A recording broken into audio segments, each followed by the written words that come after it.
Hey there, this is Dave of Dave Talks Comics. Just back from Heroes Con 2026. And here's my short stack of things that I bought at this year's convention. It's really a fairly short list, especially compared to some prior years. So here's the convention book. This is, and interesting thing about this, this is the only copy I got. Usually I try to pick up a couple copies. I try to keep one in really nice shape. And the other one I use during the convention. It gets stuffed in my bag, sometimes gets a little dented or folded up. But I'm not sure what happened, but they ran out of convention guides this year by Sunday at least, maybe even by sometime Saturday, which surprised me. I'm not sure if it was this book with this piece of artwork is considered collectible or what it is, or they just underprinted or what. I don't know. Because I went to the information booth on Sunday and tried to pick up a second copy, and they told me there wasn't one. You know, they had some information up there I could look at, but they didn't have another copy that I could take. So I'm glad I got a copy on Friday. So that's the book. So this is the first of, okay, so these are kind of going in reverse order. I only bought 5 comic books this year. I spent, these next 4 comics I spent $1.75 a piece for. They were supposed to be $2 a piece. I bought 4 of them, so that would have been $8. I only had $7 in small bills. Everything else was 20s.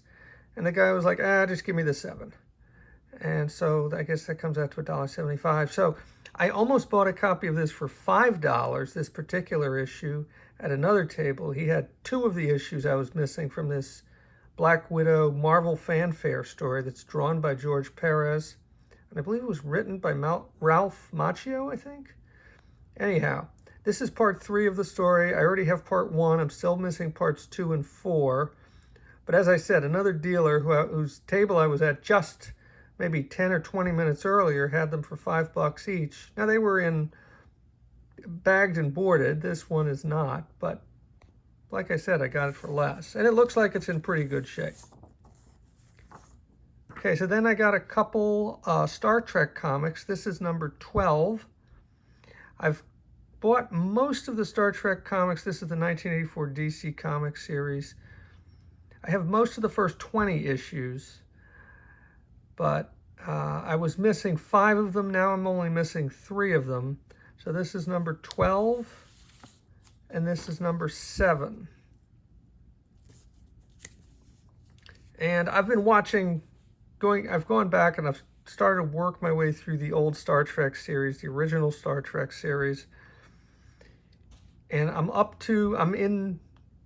watched the entire first season and the first 5 episodes of the second season. And my plan is to continue to work my way all the way through and then probably watch the movies.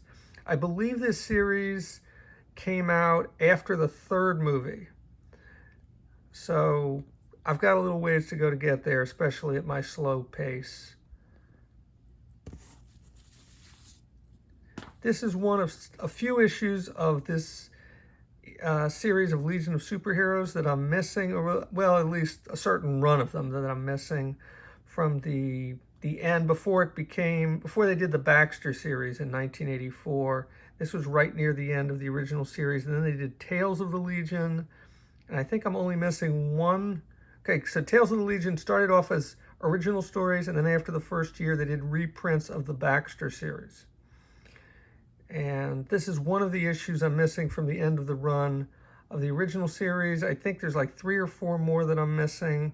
Other than that, I have like from 280, maybe even the late 270s, up through 313, something like that was the last issue. So this might be the next to last issue. But this was the only one I found at that dealer. Obviously, I would have bought more if they had them. And then this is the last comic book I bought. This is one I've been wanting for a while. I just love the look of this cover, and it's actually in pretty good shape. It's Lois Lane time travels to Krypton and starts dating Jor-El. And I just love this cover. Just love this cover. It only cost me $5. So, and I'd say it's probably in very good plus or fine minus condition, you know. I mean, I'm no expert, but I'm just so glad I found this issue. This dealer, I was going through their boxes, and I thought, I wonder if they have, and they had a bunch of Silver Age, boxes of Silver Age stuff for $5 each. And I thought to myself, I wonder if they have any, maybe I can find this issue of Lois Lane, Superman's girlfriend, Lois Lane. And they only had about 5 issues, but this was one of them. So I had to buy it. And I'm back. Okay, so I also got 2 t-shirts this year. This is the first one. This is one of the Indie Island t-shirts they had. This is from a drawing done by Chris Schweitzer. This is John Prine. I had to ask him who it was. I thought maybe it was supposed to be Bob Dylan. I wasn't sure who it was, but I love the design. And you can see it's got the year on there. It says Indie Island. The reason why it looks so crumpled or somewhat crumpled is because I actually wore this on the second day of the convention. And I went up and I talked to Chris Schweitzer. Not the first time I've talked to him. And I had to show it to him. I'm not sure if, I think he envisioned it being printed in black ink on a white t-shirt. But with the Indie Island t-shirts, you had the option of getting the t-shirt. They printed them right there for you. And they had black ink and they had white ink and they had several different colored t-shirts. And just something about the white ink on the red shirt just spoke to me. And so that's what I got. Maybe I should have gotten white ink on a black t-shirt. Black ink on a white t-shirt was just too plain for me. I wanted something that would pop. So, and I don't have that many red t-shirts. So that's why I got that. That's why I chose to get this. And I really like the look of it. I'm sure it doesn't speak to everyone, but I really like the way the red and the white look on this t-shirt. And I am back once again. And this is the second t-shirt I bought. This is the official con t-shirt for this year. And as you can see, it's basically the same design as on the cover to the convention guide.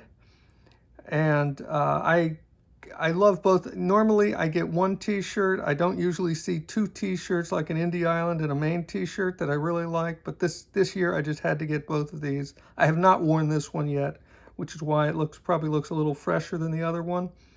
But I really like the design. This is by William Stout. And kind of reminiscent of something maybe on a cover to an EC like Weird Science or Weird Science Fantasy comic from the 1950s. So I will, and this is what, like the 3rd or 4th, that's my second. The Indie Island t-shirt is, I think, my second Indie Island t-shirt I've bought, and I think this is the 3rd or 4th Heroes Con official convention t-shirt that I've bought. So that's it for Heroes Con. That's everything I bought at the show. I spent $30 each on each of the t-shirts. I spent a total of $12 on comic books. Really not much by my standards. And but I had a great time, and I'm working on a write-up for it, and I hope to have that out soon. But I'm probably going to put this video out before I get my my write-ups on the 4.5 days that I spent. Well, I spent 3 days at the convention, but 4.5 days total of my trip to and from Charlotte, North Carolina for Heroes Con 2026.